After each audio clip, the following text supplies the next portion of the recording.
Kaibigan, balita po ngayon yung nangyari kay Arnold Clavio, kay Igan. Nagkaroon siya ng high blood at na-stroke siya kamakailan lang.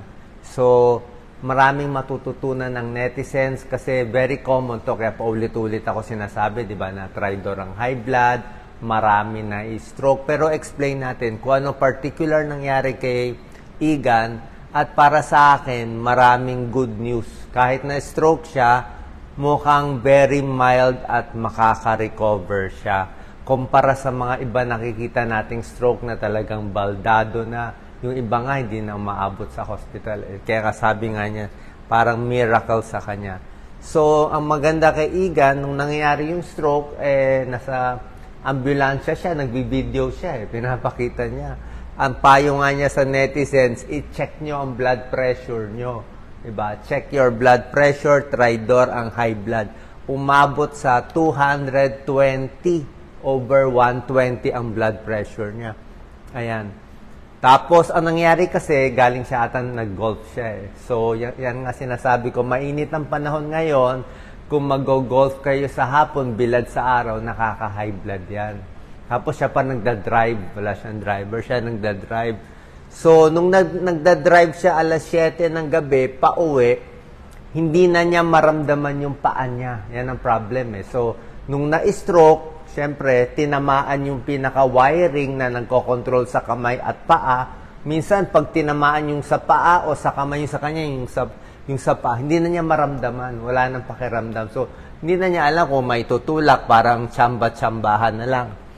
At nung ma-check nga yung blood pressure niya, 220 over 120. Normally, hindi ganyan kataas ang blood pressure niya or ng ordinary tao pag walang stroke. Pero pag na-stroke na siya, let's say na-stroke na, dumugo na, nagre-react na yung katawan. Parang nagbabara, pipilitin ng katawan niya taas yung blood pressure. Yung blood sugar niya, diabetic din pala siya, 270, napakataas. At ang stroke, maraming klaseng stroke eh. May ischemic, explain ko, may hemorrhagic, may nagbara, may nagdugo, yung sa kanya nagdugo. Okay? So sabi nga niya kahit feeling okay, pa-check nyo blood pressure nyo at para sa kanya, miracle. Sa akin, ito, pakita natin, Doc Lisa. Ito yung stroke niya, oh. Itong kulay puti na to nakita sa CT scan. Maliit na maliit lang. Swerte yan. Yung iba kasi talaga ganyang kalaki. Yung iba mas malaki pa. At pag lumaki yan, siguro ng mga ganito kalaki, parang kasing laki ng piso, inooperahan pa yan. Meron dyan na ooperahan. Tsaka yung malalaking stroke, pag nagdugo, pinipisa ito. Pinipisa itong ventricle. So sa kanya, maliit na maliit. So nung dumugo yan, mabuti, tumigil. So good news. So, get well soon kay Igan, sa mga netizens, positive comments lang. I'm sure marami ka pang purpose sa mundo kasi parang warning lang to. Actually, mawawala din yan. In a few months, mawawala yan. Tsaka maganda nga, yung iba na stroke, baldado na one side lagi nang hindi makalakad, naka-wheelchair. Pero yung sa'yo, baka full recovery pa to. Okay, so ano stroke signs? Itong common na stroke. Ischemic, nagbara. Pag nagbara, kulay itim yan ito. Ischemic. Pag hemorrhagic, dumugo. Kita mo to, laki ng dugo. Oh. Sobra laki to. Ito, inooperahan yan. Binaburr hole yan. Kita mo, ang dami ng dugo nito. Yung sa kanya, ang konti-konti lang. Mas madalas tong ischemic, 85%. Hemorrhagic, mas less. Ano mas malala? Actually, parehong malala, pero nasa laki pa rin. Kung ischemic man, sana maliit lang. Kung hemorrhagic, sana maliit lang. Gusto natin maliit lang ang tatamaan. So, nung dumugo, God's will, swerte, miracle, tumigil. Kasi kung di siya tumigil, palaki siya ng palaki. Diba? So, yan ang sinasabi, ischemic stroke, tsaka nagdudugo. Ano magagawa natin? I'm sure maraming magko-comment. Nakikita ko sa mga comments sasabihin nila, yung asawa ko na stroke, hindi na umabot sa ospital. Yung asawa ko na stroke, bedridden na lang. So, ganun talaga. So, ito pinaka-sign, fast. Sabi pa pala ni Igan, pagpunta niya sa gas station, nakita niya ngiwi. ngiwi yung mukha niya, nakangiwi. Tapos pinilit pa niya mag-drive. Mabuti naka-drive pa siya hanggang sa ospital. So, face, tabingi, kamay or paa, mas mahina. Salita, slurred, nabubulol. Pero hindi lahat ganyan, ha. Lalo na kung maliit na stroke, minsan, manhid lang. May kilala ko na stroke, malakas, nagsasalita, manhid lang sa puwet, eh. Yun lang sabihin, napakaliit ng stroke. So, paano natin malalaman? Ang risk factor sa stroke, high blood at diabetes, parehong meron siya.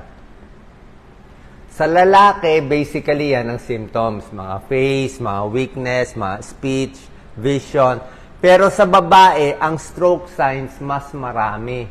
Mas marami na yung babae pwedeng nanghihina lang, pwedeng nako-confuse lang, pwedeng fatigue lang, pwedeng nagsusukam. So, mas medyo iba-iba ang pakiramdam pag babae. Mas maraming nararamdaman. Pag lalaki, diretsong yun lang. Hindi mataas ang kamay. Ito, risk factors. Okay? Ito para sa lahat na. So, smoking, bawal talaga. Basta naninigarilyo, mas nagbabara. Gamot, wala naman talaga. Yung baka hindi naiinom yung gamot. High blood.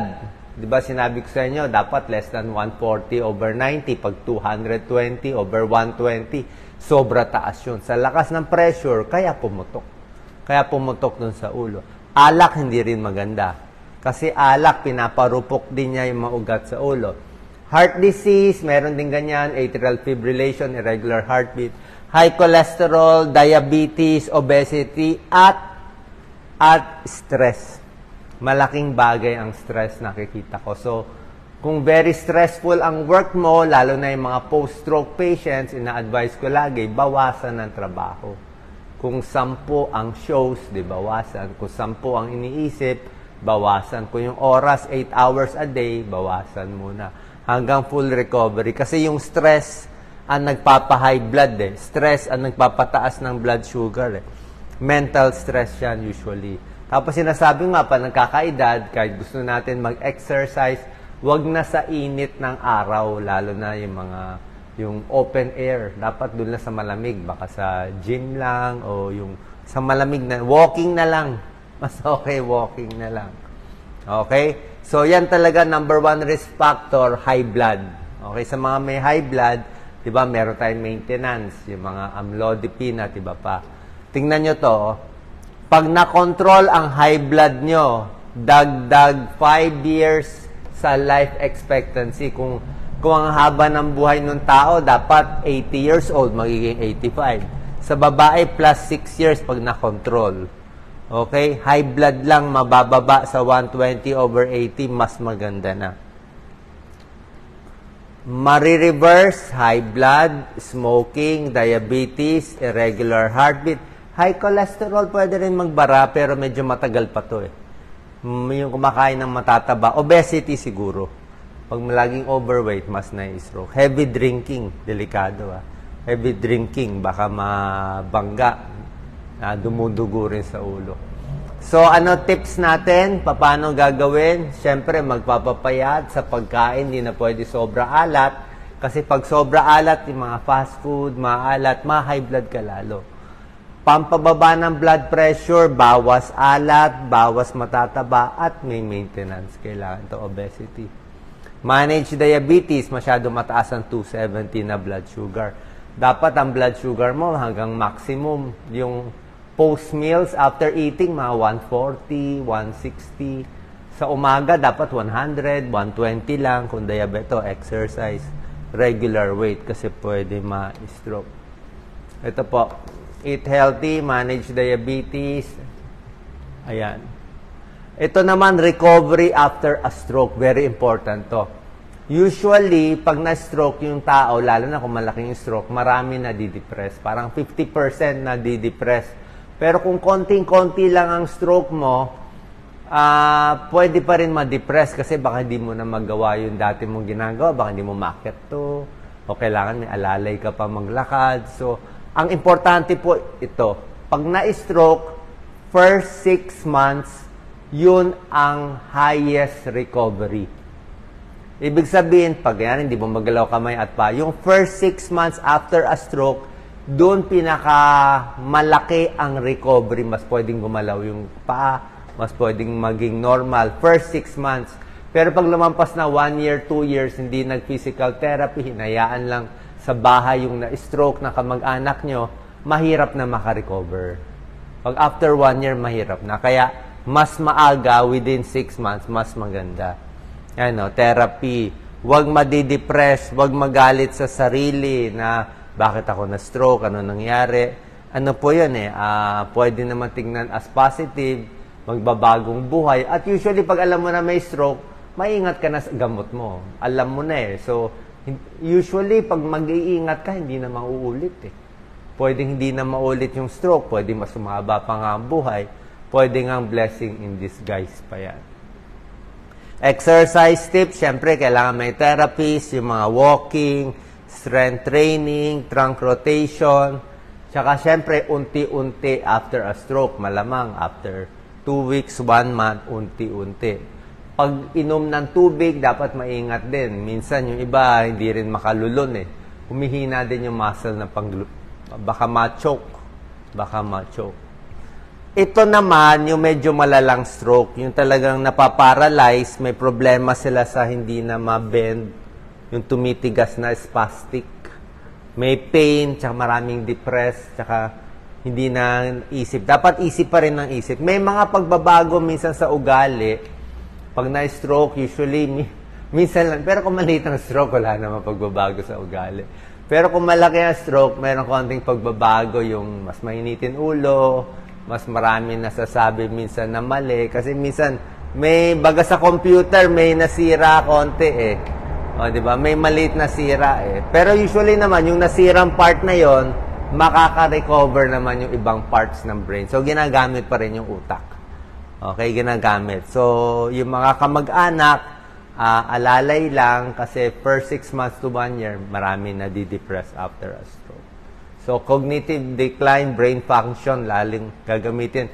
Regular medicines, regular follow-up, dapat magpapayat, healthy lang kinakain, speech therapy, occupational therapy. Okay? So, saan po nakatulong to? Especially isang artista, pag kilalang tao, pag na-stroke, marami nag-iingat. Baka libo-libo magpapacheck ng BP. Libo-libo mag-iingat sa maintenance. So, in a way, marami rin tayong masisave na buhay. Yan pong purpose ng ating video. Ingat po palagi.